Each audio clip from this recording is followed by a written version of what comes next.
Welcome back. We are back here now at gridXdays for our final 4 sessions for this year, and I'm really looking forward to these 4 sessions. We've got a really stellar lineup over the next few hours, and we're going to talk about some really interesting issues, some very hot topics in the industry at the moment. And we're starting off with e-mobility, talking about the e-mobility landscape of the future. What will it look like, and what are the gaps from us getting to our current situation to what we want to see in the future? We'll be having 4 panel speakers to take us through that coming today. But first, we're going to do a quick introductory video. We'll be back in a minute.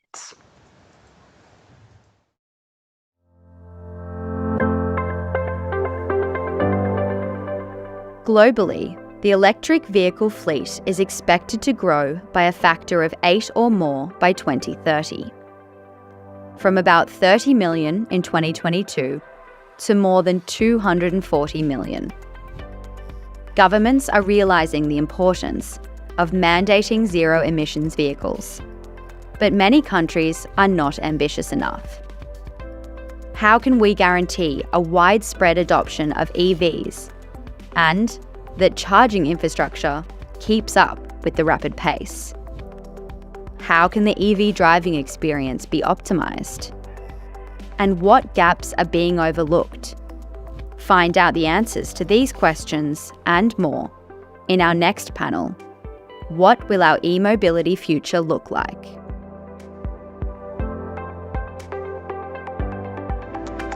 Welcome back. And so to discuss some of those challenges that were just mentioned in that video, we've got 4 panelists here today. We've got Jaap, Senior Advisor at the Regulatory Assistance Program.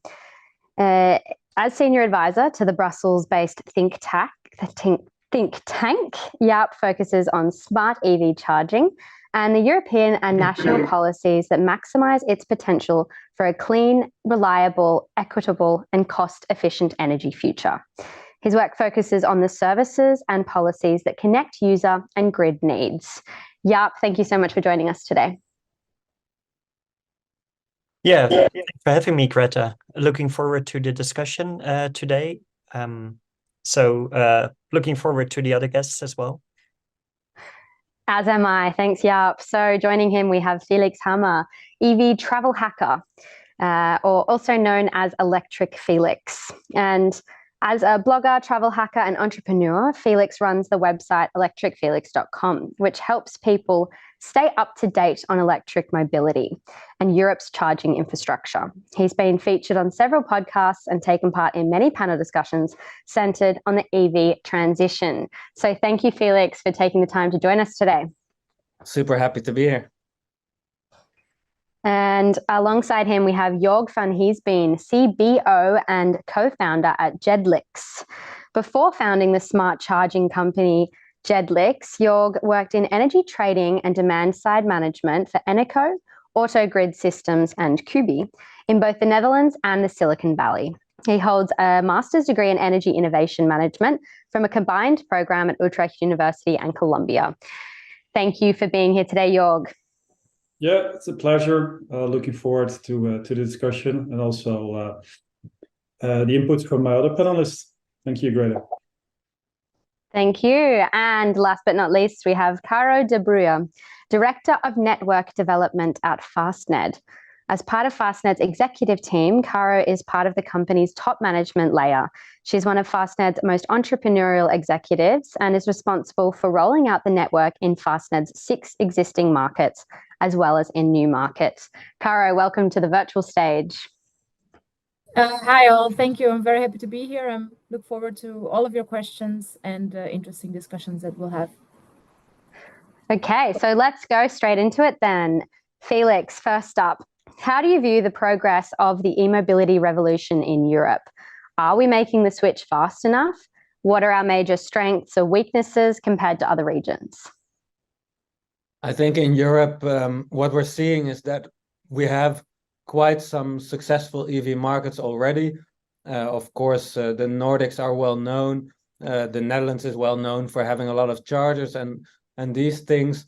But I think especially when you look at Europe as a whole, there's still so much work to be done because, yeah, the further you travel from home, wherever that home in Europe might be, yeah, traveling will just not be necessarily easy with an EV, especially depending on which one you have or available at the moment. And yeah, I think if you look at the States compared to Europe, then we're definitely well ahead because in Europe you don't need a certain brand of vehicle to be able to travel.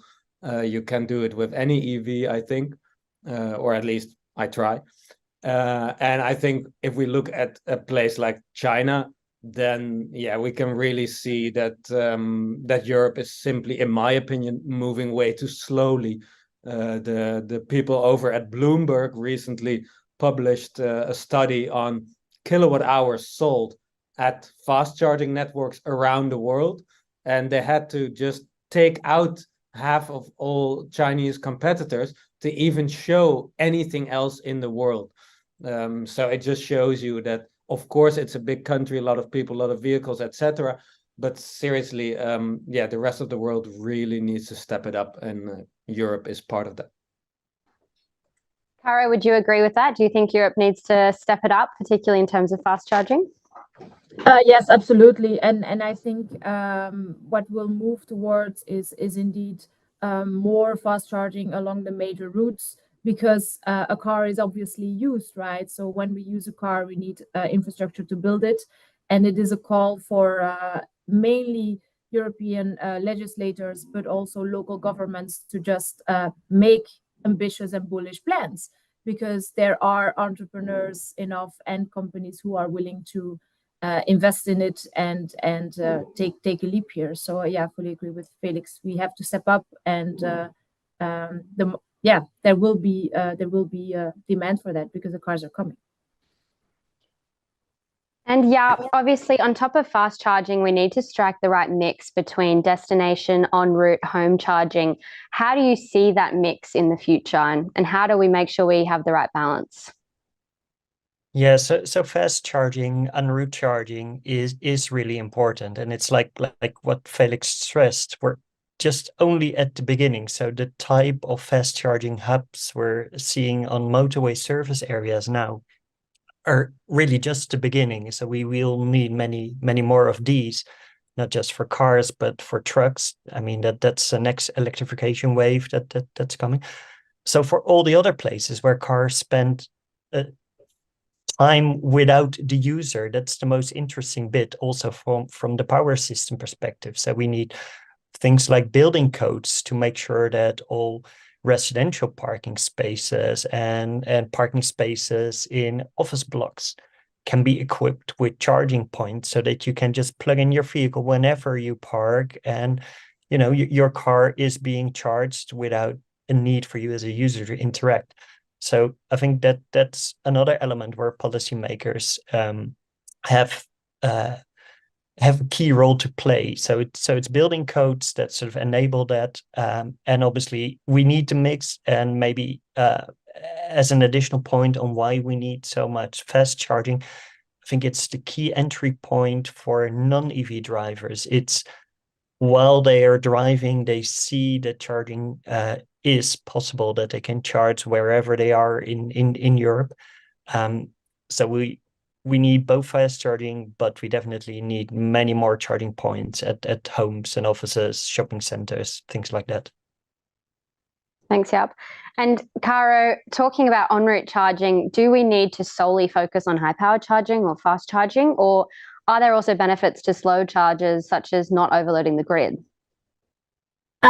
So I think in the general mix, as Jaap just said correctly, we will need both, right? We will need slow charging, flexible, smart slow charging at home, at any destinations, at any place where a car is parked, and it can basically be used as an asset to the grid in both ways, right? It being charged without thinking, but also supporting the grid.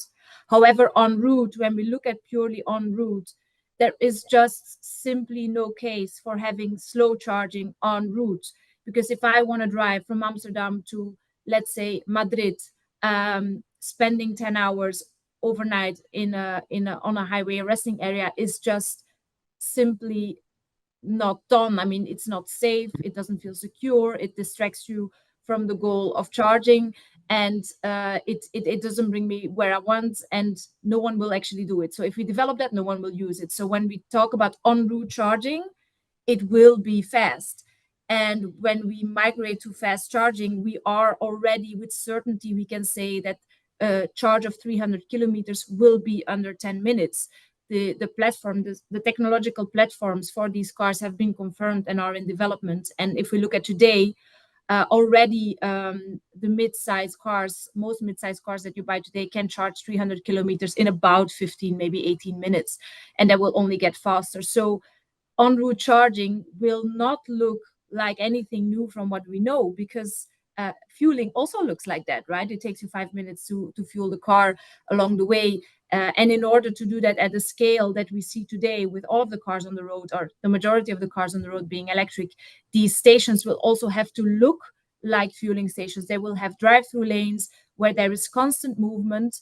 If a car charges for 10 minutes, that means in a 12-position hub, continuously someone will arrive and leave again. And that is something that we have to keep in mind when we design these stations, is that we don't design them for a 4% EV penetration that we see today in the Netherlands, but we have to design them for a 50, 60, 70, 80% EV penetration, because you invest in infrastructure that's going to last a while, and you want it to be scalable like that. And when it comes to then overloading the grids, the same way, the grids need to be reinforced on these key corridors. However, we don't also need to overdo it, right? Because the likelihood of 12 cars arriving at exactly the same second with exactly the same zero state of charge is absolutely zero. So there is already balancing by the fact that cars arrive at different states of chargers and stay for a different time. And on top of that, we of course need to balance the grid with batteries on site, so we can shave some peaks. But in essence, we will need a lot of capacity along these main corridors. But surprisingly, in most of the countries, these main electricity corridors run pretty much parallel to the existing main road corridor network. So that is pretty convenient. We just need to make a plan and plan it out, and we will need years and time for that. Look at the Netherlands, where we're already facing issues. But we have to, as a society, plan for electrification in general. Thanks, Caro. And Jorg, Caro just talked a bit about having a really seamless user experience. What else do we need to keep in mind, and what are some really important factors in guaranteeing a really convenient user experience for EV drivers, from everything from finding stations to paying to charging? If I look at that topic, I would say start with the right data quality at the source. So if you're a large operator, you need to make sure that the availability of your stations, the uptime, etc., that works. That's the fundament, and that these feeds are available to whatever app a user has in his car or whatever. I think that's most critical. In my opinion, payments in mainland Europe is figured out. There was some improvement to do, whether that's roaming or direct payments. We're getting there, but yeah, uptime, data quality, that's key, making sure that you share it. Because if you don't, what will happen is that people will skip your stations. I charge mainly at home, but if I make a trip, I'd rather stop at a Tesla Supercharger or Fastned, which I know I can rely upon, that if I get there, that it works, compared to some other operators, let's say. Thanks, Jorg. We've had a question from the audience. I might direct this towards Felix, see if you can take this one. In your opinion, will we still need intelligent charging station in 10 years' time, or will communication and billing be integrated into the car technology? What's your take on this?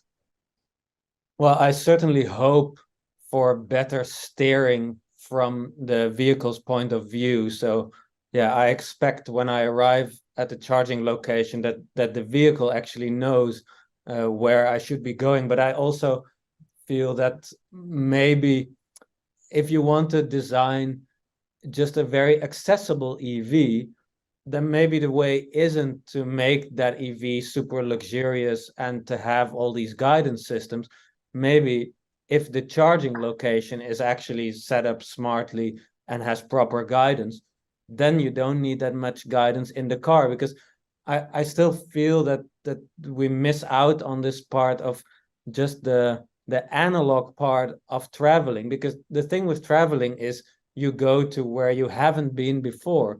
And when you arrive at these hubs that you have never seen before and where you don't know what's going on, you don't know the operator, you don't know if your payment will be accepted.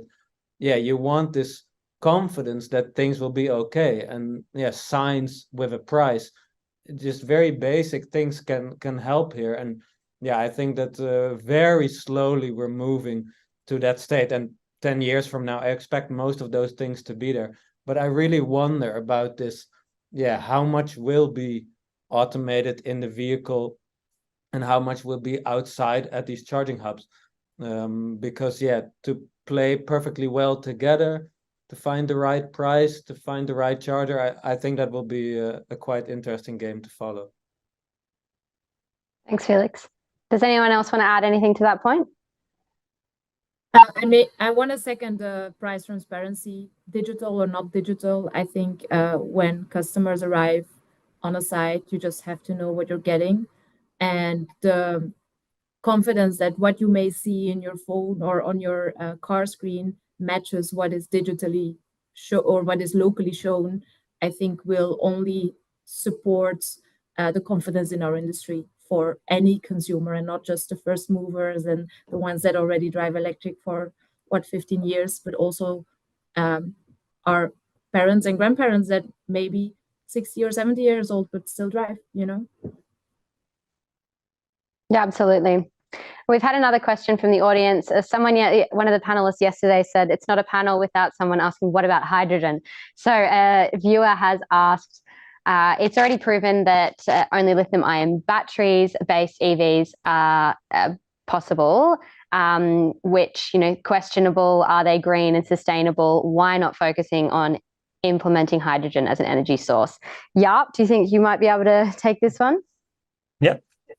Sure. So to start with, so hydrogen is not an energy source. It's a carrier, just like a lithium-ion battery is a carrier of energy.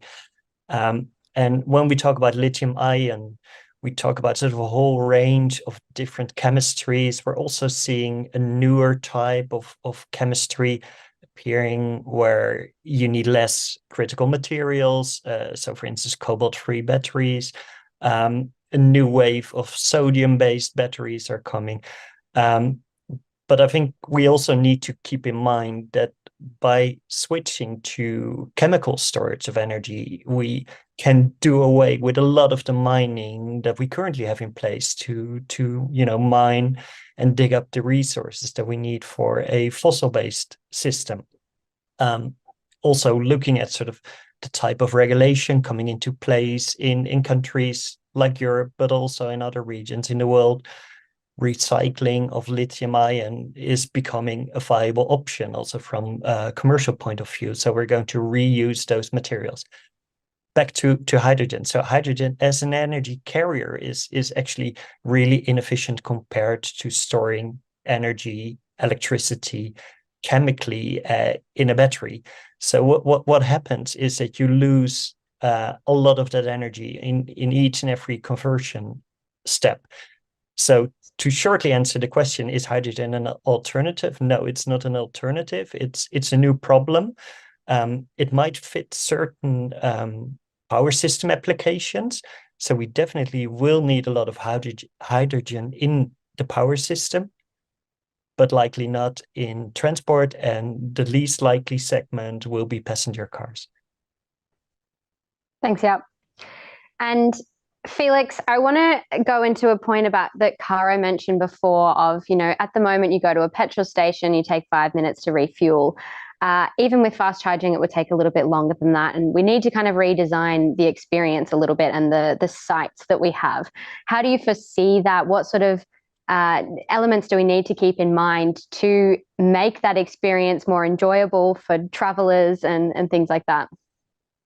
Yeah, I just wanted to add one thing because it was so funny that I recently saw this very new fast charging installation nearby Barcelona on the highway, where they are actually next to a fast charger installing a slow charger. And this just shows you that you have these, well, let's just say it out loud, oil companies that they want to do some fast charging on the side. But then by installing a slow charger like this, you introduce this huge risk of just off-putting anyone trying this out for once, because if there's this slow plug available, then people will simply use it when they don't know that it is slow, or they think that the price looks nice, but then actually nothing gets added, and you go to buy your ice cream, and after getting your ice cream, yeah, nothing happened to your car. So I think it's so important that these places get designed well by people who know what they're doing. And in my opinion, but this is really not, yeah, not everyone in the business will ever agree with me, but yeah, charging hasn't got anything to do with refueling. So it is logical for us to emulate this refueling vibe, because that's what we have been doing for so long. But charging is essentially a very different thing to do. And even though it's getting faster and faster and stuff like this, yeah, for me it's really interesting that you have several players who really design it as if it was a gas station. You know, Mercedes is just opening their new hub, and it is like a very shiny gas station, but then suddenly Mercedes only offers electrons. But what you can mainly see, in my opinion, is that hub is then just way too tiny. Like they build a very big roof, very wide, but also very narrow. So actually, as soon as you walk away from your car, you will still get wet. So yeah, I think the comfort element needs much more thought, and just the fact that people need a plug when the battery needs a charge. And yeah, as soon as you design for this luxury of having sort of a refueling vibe, then chances are that maybe you didn't add so many plugs because you need so much space. So I think there's a lot to say for building a huge parking lot with a huge amount of really fast chargers that can also really dynamically spread this balance, because every car has these completely different needs. And right now Europe already has, quite a decent electric fleet, and hopefully that fleet will be on Europe's roads for at least the next decade, maybe more. And so even 10 years from now, you need fast chargers that help today's vehicles very well. And if in 10 years from now you have these super fast chargers everywhere, but not that many, yeah, that will never work, because you just need many. That's gonna be, so my hashtag more plugs is my most favorite hashtag this year, because whenever I see a new fast charging station, I mostly just think I want more plugs. So I think that is really the challenge for this decade. And Caro, would you agree with that when you said before we need to think in the future for 70, 80% penetration? Is that what you had in mind, more plugs? Is that the key? Yeah, more plugs, and also looking at like streamlining the experience, like what you see when you travel a lot, which I also do. I think I've driven by now 300,000 electric kilometers in not even 5 years. You just often feel like I have to cramp in a space that's not fit for me, or I have to kind of go in halfway with my wheel on the curb and block literally everyone else that is coming. And that's when you, indeed, as Felix also hinted it, if you think of fast charging as I simply have to install a 40 by 40 centimeter hardware, then you're never getting anywhere. You have to think the complete picture. You have to think the system. You have to think about how people arrive.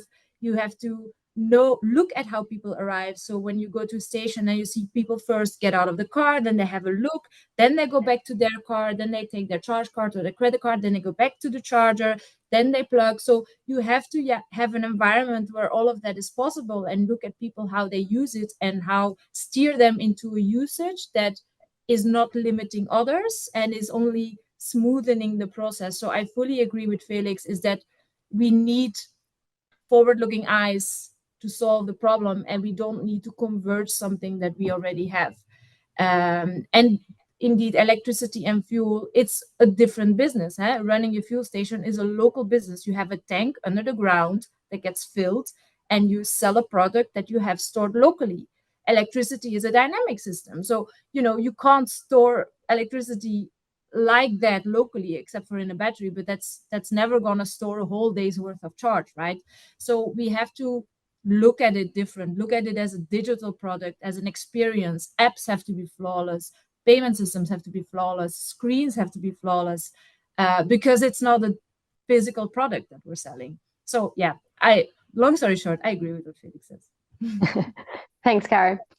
And we've had a question from the audience asking about accessibility. Jaap, you might be able to answer this. What can we do for drivers who don't have access to private charging? The cost of ownership is significantly more for these drivers and exacerbated by the issue of people who might be disabled. What is the solution there? Yeah, so I think we need many more charging options, like on-street charging as well. So you see some of European cities have been, developing on-street charging networks that really serve the needs of those that don't have private charging options. Besides that on-street network, we'll need sort of more workplace charging. We need more types of other public charging, including fast charging. But I think the key element is that anywhere you go, you as an EV driver should be able to also use energy services in a way that any private driveway owner can sort of benefit from. So if you look at sort of the single family homes with their own garage, maybe EV drivers in that situation are able to benefit from things like their own rooftop solar, from time of use pricing. So they might be able to use off-peak charging over the night. And we're just at the beginning to see things like off-peak charging rates extending to on-street charging stations. So for instance, in the UK and in Denmark, this is starting to appear. But if you look at sort of some of the other markets, it's still absent. So those that rely on the public charging network often also have to pay the highest rate. And that obviously needs to change. And there's no need to keep them out of that system. It's just we need the digital tools. And I think a bit extending on what Caro was saying. So e-mobility is a digital world. So we have the driver, we have the vehicle, we have the charging infrastructure, and we have the energy system, and all of these elements should be able to interact with each other. So we need things like technical standards to be able to communicate between devices and between energy system actors. But obviously we need to design based on that sort of a user experience, things like apps or in-car interfaces that enable users to set, for instance, their charging preference. And then in the background, we can do optimization. We can do optimization based on time of use energy tariffs. We can use dynamic energy tariffs. We can use provide services to the grid. But I think we need to work harder to make sure that that smart charging isn't a thing just for those that have their own driveway, but becomes a thing for everyone, whether charging on street or workplace. Jorg, what do you think about this? Do you think smart charging can help the issue of accessibility? Yes, I think this definitely is the case, and there's plenty of work to do in the public domain. Although I have to say, making sure that payments, price transparency, roaming, I would have said that this had a high priority first compared to other options. But at the time now we have solved that mostly. I think the time is right for smart charging as well. Thanks, Jorg. And we've had another question from the audience asking what would be the top need if EVs were part of a smart home? Jorg, you might be able to answer this as well. I guess we can interpret that as like, what is the biggest challenge of having an EV at home? Well, if you have an EV at home, and then I assume you can charge at home, you are the lucky one, because this is super convenient. And if you have a long range car, you should be able to get 90% or more of the charging done at home in your own time. So that's super convenient. So that in a way is already a big asset. But then people who have EVs tend to have solar panels as well. So using the car for that or other tariff differentiations, that's the next step. And in order to enable that, we need to make sure that you can use your charger or car smart, and that the service and tariffs are there. So that's the next step after that. Thanks, Jorg. And we've had another question asking, is the charging network really the barrier? Felix, you might be able to help this. Do you think people are still resistant to adopting EVs? Yes, I'm afraid so. Especially when I publish my my ad hoc pricing stuff that I just find somewhere and then share. It is simply painful to see if you go to the UK right now, or if you go to Germany right now, and you go there without local charging cards. And for example, in Germany, many of the best charging cards aren't even available to a Dutch person. So they just don't let you register. Yeah, this is so unfriendly. And if you compare highway fast charging pricing to a diesel vehicle in Germany, yeah, that sort of evens out. It's sort of a level playing field. And this is completely absurd, because electricity in a German household is available at under 30 cents per kilowatt hour. So on the highway, this should never be sold at €1, which some companies actually do. And that's what I mean with this. If there was a big sign on the highway where you had all the energy prices in one list, so you had petrol, you had diesel, you have the kilowatt hour on the same sign, and you just see that, you know, the kilowatt hour is 50 cents, let's say, and the diesel price is, say, €2 per liter, which in Europe is quite common now. That is a price that shows people, oh, wait a second, what can I actually do with a kilowatt hour? Maybe they will try to puzzle around. And yeah, I think that this in most countries is still completely missing, even though in a country like France, when you get to the fast charging hub nowadays, there's a big sign with prices, but it's not next to the petrol prices. So most people will never even see that sign. And you want everybody to see that sign. It needs to be on the highway. It needs to be digital. It needs to be live. It needs to be solar powered to go down, etc. This is all so logical to do, and it's moving way too slowly. And this keeps a lot of people in their safe zone. Just, you know, yeah, I like my diesel. I don't need a charger, and I'll just diesel on. And I have nothing to say to these people with ad hoc pricing in half of Europe as it is right now. There's just no, and then we are still neglecting that EVs are mostly still seen as expensive to even purchase. So as long as that is the case, even though, you know, depending on where you get your vehicle and in which country, because there's some huge incentives. I saw some crazy prices in the south of Europe right now. But ad hoc pricing, go to Italy right now. It is cheaper to drive a diesel than to randomly charge your vehicle. This is not okay. It should be illegal. And yeah, if we don't fix that, we're never gonna get the masses, because this is my main point. Like, if you want every vehicle on the road to be electric, and I do, then, you know, obviously most of these vehicles will not charge at home, because I look outside from my home right now, and okay, I live in Amsterdam, so there's quite some public chargers. But when I drive around my neighborhood, most days I already have to drive several blocks away to even find one available plug. And yeah, that's Amsterdam with 7,000 or more public chargers in a tiny city.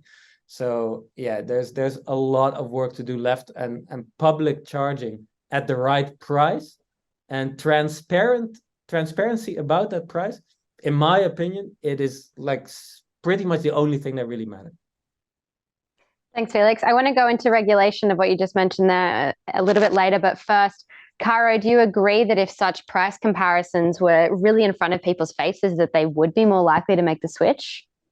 Yeah, because now there is indeed a lot of myth that it's like super expensive, even though total cost of ownership is already lower.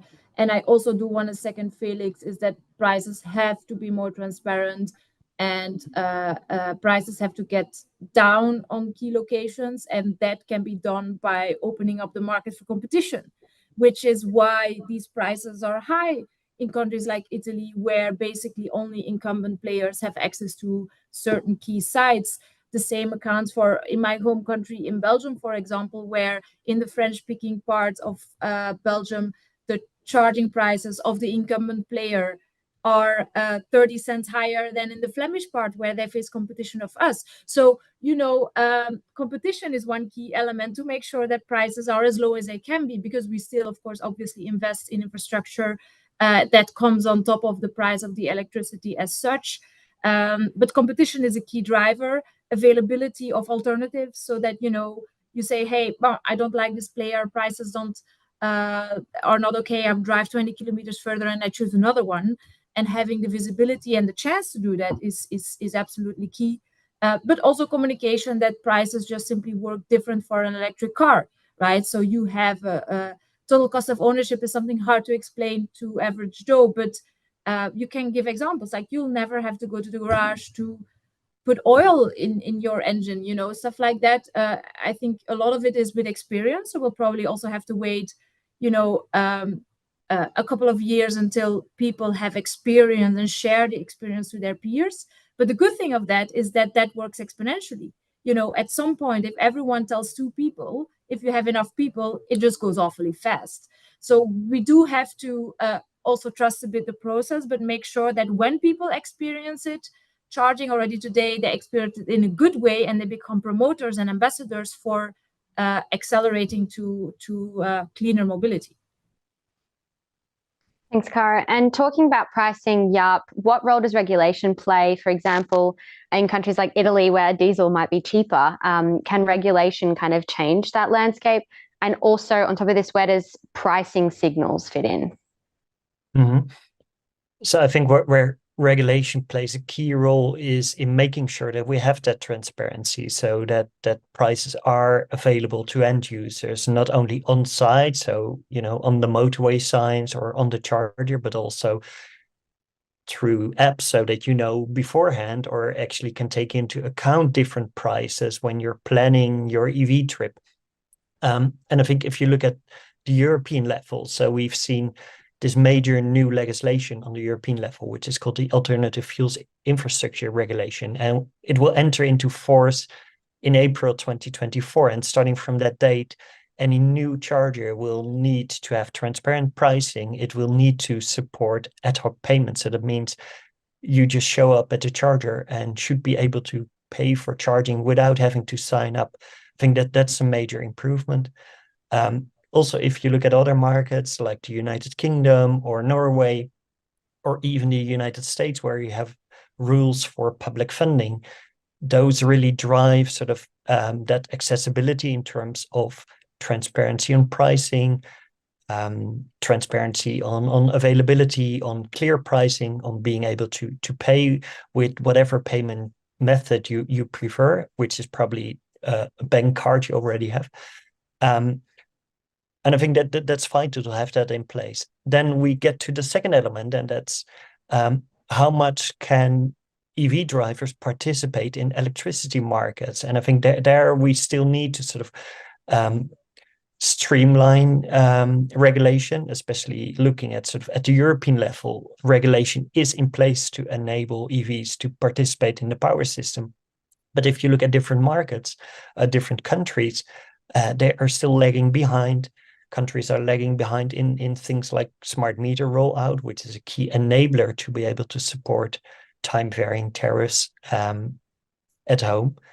And I think we need to solve that as well. But with those elements in place, then we can move to a more digital system where obviously you as a driver don't need to interact with time varying prices all the time. You know, it's a service on your behalf that can sort of optimize the charging. And I think it's a vital part of getting e-mobility off the ground.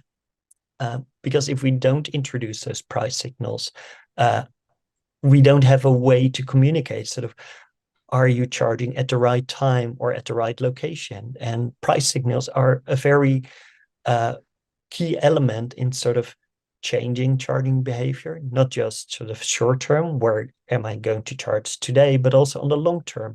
They can guide you towards locations where it's really beneficial for the power system if you would, for instance, connect your vehicle there during the daytime, because you will be able to absorb renewable energy at that site.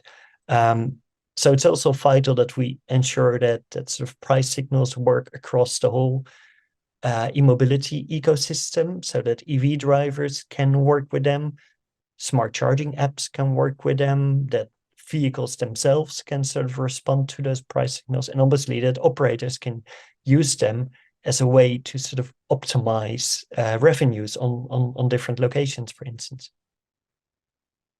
Thanks, Jaap. And Jorg, would you agree that there's a lot of value in time varying prices? I fully agree on that. I mean, that's our bread and butter. Since we tend to focus a bit more where on the charging at locations where there's plenty of time. But even I think at fast chargers or other side, this makes sense. Look at what Tesla's doing, and to make more efficient use of the infrastructure.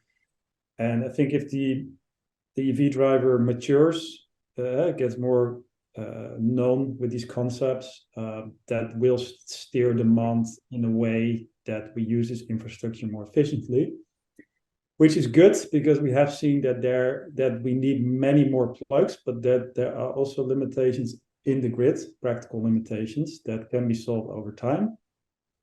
But we don't have that much time to get to everybody driving EVs. So yeah, time incentives will help at any level of the grid. Absolutely, thanks. And we've had a question from the audience asking, how will the charging landscape change with the introduction of zero emission zones and the expected increase in commercial electric fleets? Felix, do you want to take this one? Well, walking around Amsterdam, I've been seeing moving trucks and even cargo bikes. They are exploding in the amount that I see them on the road. So the fact that Amsterdam has announced many years ago that already in 2025 they would introduce such a zone has really helped to speed up this process. And I guess probably half of all taxis driving around Amsterdam might be electric nowadays. At least it feels like this when I look at their license plates. So these things are paying off. But at the same time, you also see the government of Amsterdam ordering some diesel garbage trucks for the next decade. And this makes me really sad because you can just order electric ones in Switzerland, and this is not so far. They could even drive them from Switzerland to the Netherlands, no problem. So yeah, I see mixed signals. I'm not happy with the big picture yet, but I like to see the growth, and I see that these local moving companies here, they have been shifting very early on, and some supermarkets in the Netherlands are already announcing that they will be going fully electric in the whole country with all their deliveries, even outside of these zones. So you can see that just introducing a zone in certain places in the country really helps to push it also outside of that specific zone. So I think that's a great part about it. And I think, in the Netherlands, unfortunately, we're having these grid issues. So if a company wants to build some chargers on their own site, they might run into a long waiting time to actually be able to do this. It's going to be interesting to figure that out. And I think that local government has lagged in supporting them to do this in time and stuff like this. But yeah, we have been using our grid very efficiently in the past. and you're also not going to build a grid that you don't need. So yeah, right now we're seeing so much electrification. So we just need a way more flexible grid at least. Absolutely. I think a flexible grid has been one of the key topics that keeps coming up in these sessions. Unfortunately, we've run out of time. I think we could have definitely kept talking, but thank you so much to the four of you for your really valuable insights. I think our viewers very much enjoyed this session. So thank you guys. Have a great afternoon. Thank you.